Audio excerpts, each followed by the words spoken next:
주어진 훈련 세트에 대해서 의사결정 트리를 구축하는 과정은 몇 가지 단계로 구성되는데요.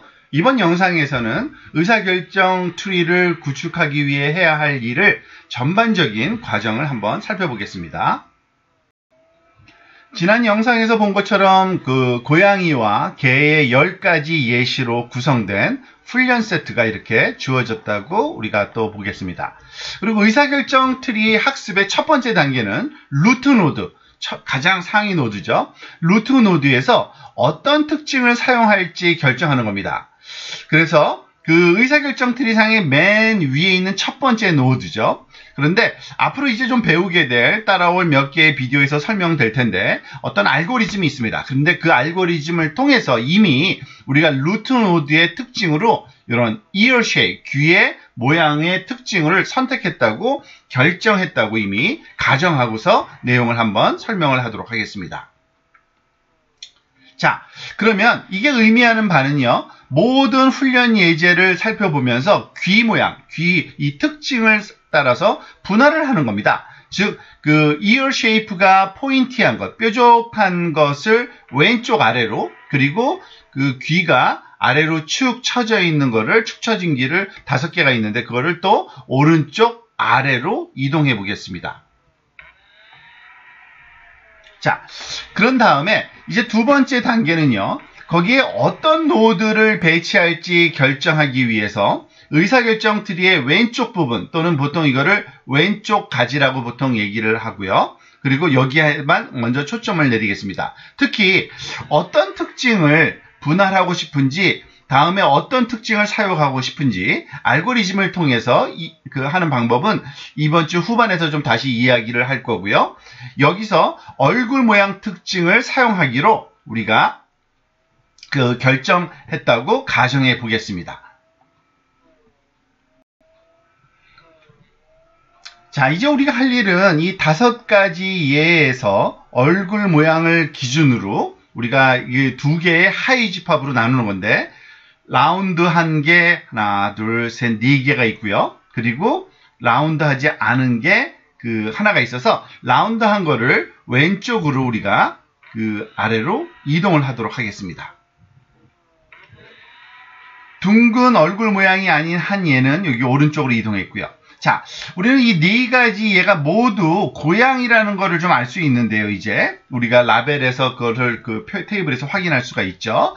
그런데 결국에는 더 이상 분할할 필요가 없겠죠. 그래서 이런, 더 이상 다른 고양이로 분할할 필요가 없는 이런 노드들은 이제 리프 노드를 만들어서 우리가 하나도 불순물이 없는, 즉, 개가 포함되지 않은 노드라고 표를 하는 겁니다. 즉 4개가 다 모두 고양이고요. 그러면은 이와 같이 캣이라는 그러한 리프를 갖는 이런 리프 노드로 우리가 완성을 할 수가 있겠죠. 자, 마찬가지로 이 오른쪽에 있는 여기 not round에 해당되는 요 동물도 사실은 강아지이기 때문에, 즉 우리가 하나지만 개가 하나도, 그러니까 고양이가 하나도 없고요. 결국에는 순수하게 개로만 되어 있으니까 우리가 요 내용을 또 다른 리프 노드로 완성 지을 수가 있고요. 그 대신 리프 노드의 값이 이번에는 not cat이라는 리프 노드의 값도로 만들 수가 있겠죠. 자, 계속해서 여기 보면은 고양이가 1개와 고양이 1개와 4개의 개로 포함되어 있는 이 5가지 예만 또 이제 한번 생각을 해보도록 하겠습니다. 이 추가적인 여기서, 그러니까 요 5가지를 추가로 분할을 하려면 몇 가지 특징 중에 하나를 선택해야 되는데요. 요번에는 우리가 위스커, 즉 코수염을 가지고서 여부를 가지고서 우리가 판단을 하도록 해보겠습니다.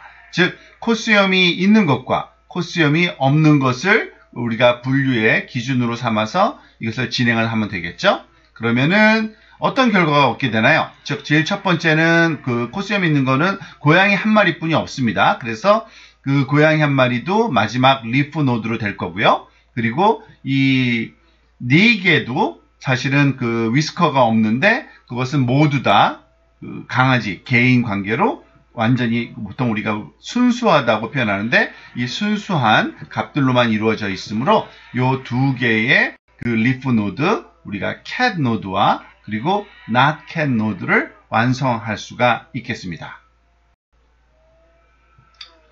자, 이것이 의사결정 트리를 구축하는 과정인데요. 이 과정에서 우리가 알고리즘의 다양한 단계마다 내려야 하는, 그러니까 결정이 있었습니다. 중요한 결정. 그런데 이런 중요한 결정이 과연 뭘 말하고, 그리고 앞으로 다음 동영상에서 또 설명될 이런 결정을 어떻게 내려야 하는지 그 자세한 내용을 계속 설명하도록 하겠습니다.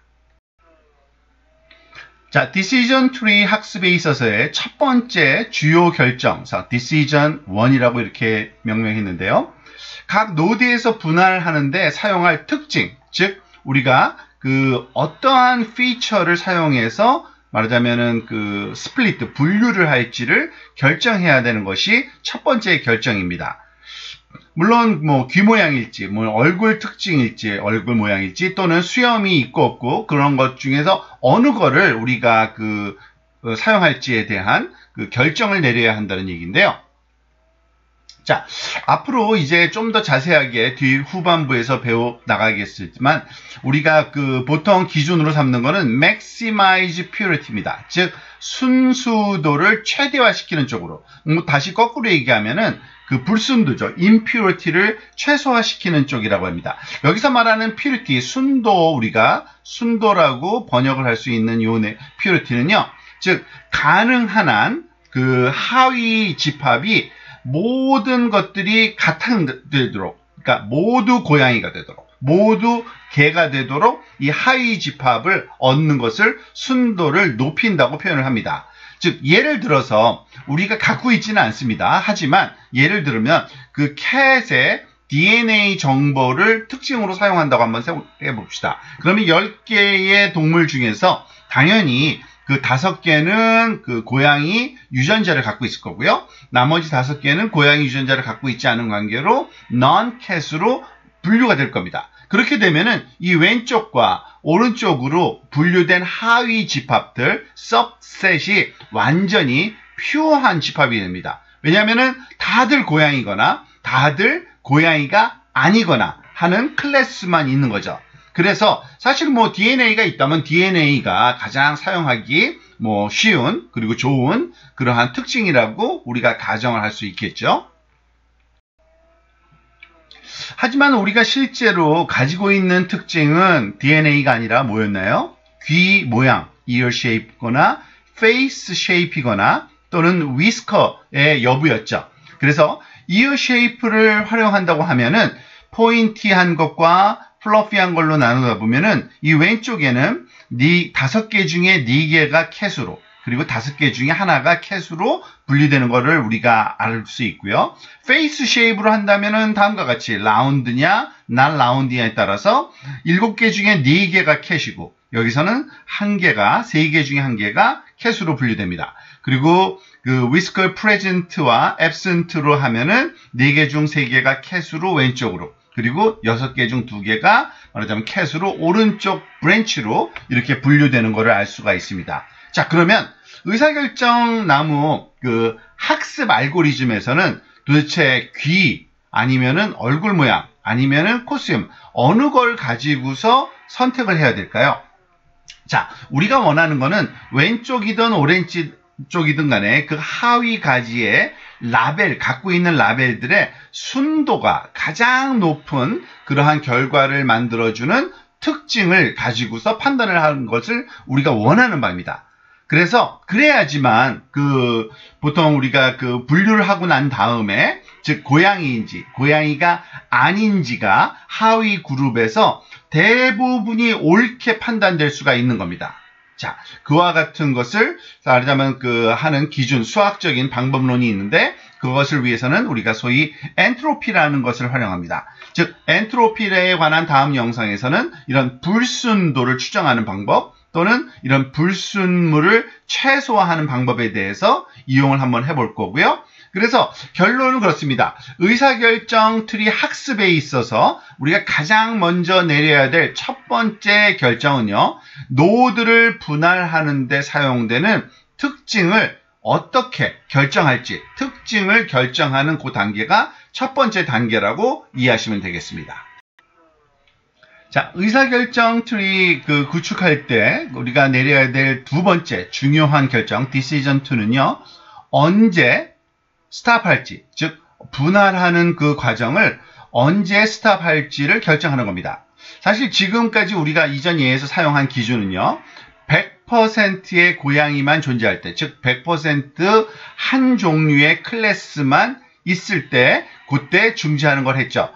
이거는 리저너블해 보입니다. 왜냐하면은 그 100% 그 분류가 완성됐다는 얘기는 그 노드에서는 이제 분류 예측 값이 말하자면 나타나는 곳이니까 리프 노드를 거기 놓는 것이 가장 자연스럽다고 볼 수 있겠죠.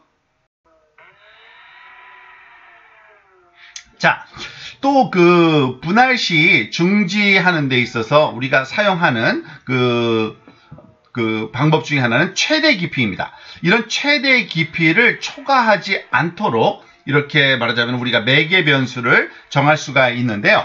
즉 의사결정 트리에서의 노드 깊이라는 개념이 있는데요. depth, 노드의 depth라고 부르는 게 있는데 이거는 루트 노드에서 시작해서 그 스플리트 되기 위해서 이렇게 건너뛰는 그러한 건너뛰는 그 단계의 개수를 얘기합니다. 그래서 루트 노드 같은 경우에는 이 depth 제로라고 볼 수 있고요. 그래서 하나도 뛰어넘질 않았으니까 바로 하부에 있는 것들은 depth 1이라고 볼 수 있고요. 그 아래쪽에 있는 건 depth 2라고 이렇게 볼 수 있습니다. 그래서 이런 의사결정 트리의 depth를 이와 같이 2로 결정했다 그러면은 더 이상 분리를 이제 멈추는 거죠. 스플리팅을 멈추고 진행을 안 하는 그러한 과정으로 우리가 알고리즘을 말하자면 훈련을 시킬 수가 있습니다. 그런데 이렇게 깊이를 제한하는 이유는요. 우선 두 가지가 있는데 첫 번째는 깊이가 깊어지면 깊어질수록 우리가 다루기도 힘들고 필요한 컴퓨팅 타임도 많아서 별로 바람직하지 않고요. 또 하나 트리의 깊이를 작게 유지함으로써 이 과적합을 좀 덜 발생시킬 수가 있습니다. 그러니까 과적합이라는 현상을 피할 목적으로 depth를 이 노드의 depth를 제한하는 거고 그때 그 알고리즘 상에서는 최대 depth를 결정해서 활용할 수도 있습니다. 자, 또 다른 기준으로 우리가 정지할 수 있는 분할 정지를 사용하는데 이런 것이 쓰일 수가 있습니다. 즉 특정한 임계값 threshold 아래로 우리가 순수도, 즉 purity score의 개선이 이루어질 때, 그 얘기는 뭐냐면 매번 할 때마다 순수도가 올라가야 되거든요. 그렇지만은 순수도가 올라갈 때 올라가는 정도가 아주 작다면은 별로 그렇게 더 순수해진 것이 퀄리티가 좀 너무 사소하거나 또는 불순물도 별로 감소가 되지 않는 거죠. 즉 이와 같이 작은 수준의 순수도 증가가 일어나면은 그거를 신경 쓰지 않아도 되는 경우가 있을 수 있습니다. 그렇게 함으로써 트리가 더 작게 유지될 수도 있고요. 더 작게 유지된다는 거는 아까 얘기한 것처럼 과적합의 위험도 줄이는 효과가 있기 때문에 이와 같이 순수도 개선의 말하자면 정도가 특정 임계값보다 낮을 때 우리가 분할을 멈추는 그런 방법을 쓸 수도 있습니다. 자, 그리고 마지막으로 분할을 중지하는데 사용할 수 있는 또 다른 마지막 기준 중에 하나가 노드의 예제수가 특정 임계값 미만일 경우에 분할을 중지할 수가 있습니다. 즉, 주어진 노드마다 말하자면은 주어지는 예제가 할당이 될 텐데 그 할당된 예제의 개수가 특정 임계값보다 작을 때는 더 이상 분류를 안 하는 거죠. 예를 들면 이런 겁니다. 얼굴 모양으로 우리가 분류를 수행할 때 이전의 개수가 말하자면은 10개였는데 10개 예제가 우리가 3이라는 스레시홀딩 값을 3이라는 3개를 우리가 리프가 가질 수 있는 최대 예제 개수로 결정을 했다면은 즉 7개 중에 4개가 캐신 이런 7개 예제 리프 노드와 이런 그 세 개 중에 하나만 말하자면 캐시인, 그렇지만은 세 개의 예제를 담은 그 노드가 만들어질 텐데요. 더 이상 우리가 분류를 안 하는 이유 중에 하나는 만약에 그 중에 메이저 값이 예를 들어서 그 두 개가 하나가 캐시고 두 개가 도그니까요. 그러니까 캐시 아니니까 그 메이저로 이거는 non 캐시라는 어떤 그 라벨로 우리가 not 캐시라는 라벨을 붙여도 된다는 겁니다. 그러면은 더 이상 분할을 안 하는 그런 그 퓨리티가 완벽하진 않지만 이러한 기준으로 사용할 수도 있는데요. 이렇게 되면 얻어지는 게 또 뭐냐면은 더 이상 분할할 가치가 없다고 결정되고 나면은 그 트리의 모양이 더 작게 유지가 될 수 있고요. 더 작은 그 크기의 트리가 만들어진다는 얘기는 또 과적합을 방지할 수 있는 또 다른 그러한 그 상황이 될 수 있기 때문에 이와 같은 그 소위 결정, 말하자면 그 스타핑, 그 스플리팅 결정을 우리가 더 이상 그 분류하지 않는, 더 스플리트하지 않는 기준으로 삼을 수 있다라고 이해하시면 되겠습니다. 자, 이번 섹션에서 소개한 그 디시전 트리 알고리즘을 처음 배우게 되면은 굉장히 많은 부분이 있고 그리고 많은 일이 그 안에서 진행되고 있다라는 아주 복잡하다는 느낌을 받을 수가 있습니다. 사실 그거 사실입니다. 근데 그 이유는요. 의사결정 트리가 진화되는 과정에서 기본적인 알고리즘이 제한된 후에 뭐 새로운 기준들, 그러니까 분할에 대한 새로운 기준, 그리고 특정 깊이에서 멈춰야겠다 등등등 굉장히 많은 개선이 이루어졌고 그것이 다 축적된 그런 알고리즘입니다. 그러다 보니까 정말 잘 동작하기는 합니다만 다소 복잡하고 좀 굉장히 말하자면은 그 안에 말하자면 지저분한 내용들이 너무 많이 포함되어 있다라고 느낄 수도 있습니다. 하지만 그것을 그 효과적으로 우리가 사용하는 방법만 알게 되면 이거를 잘 사용할 수 있게 될 텐데요. 앞으로 이제 우리가 오픈소스 패키지 사용하는 방법을 통해서 몇 가지 지침과 그리고 몇 가지 제안을 여러분들과 공유할 건데 그것을 사용하면은 그렇게 어렵지 않게 여러분들이 이 복잡해 보이는 알고리즘을 사용할 수 있고 그리고 잘 동작하도록 우리가 그 많은 결정을 말하자면 할 수 있는 그런 방법론에 대해서 살펴보게 될 겁니다. 자, 그렇기 위해서는 일단은 노드를 분할하는 그 방법의 결정, 그럴 때 어떻게 결정하는지 그것의 가장 중요한 개념이 엔트로피에 관한 정의인데요. 그 엔트로피라고 하는 거는 그 노드의 순수한 정도 또는 다른 말로 표현하면은 불순 정도, 불순도를 측정하는 방법인데 그 내용을 나중에 살펴보도록 다음에 하겠습니다.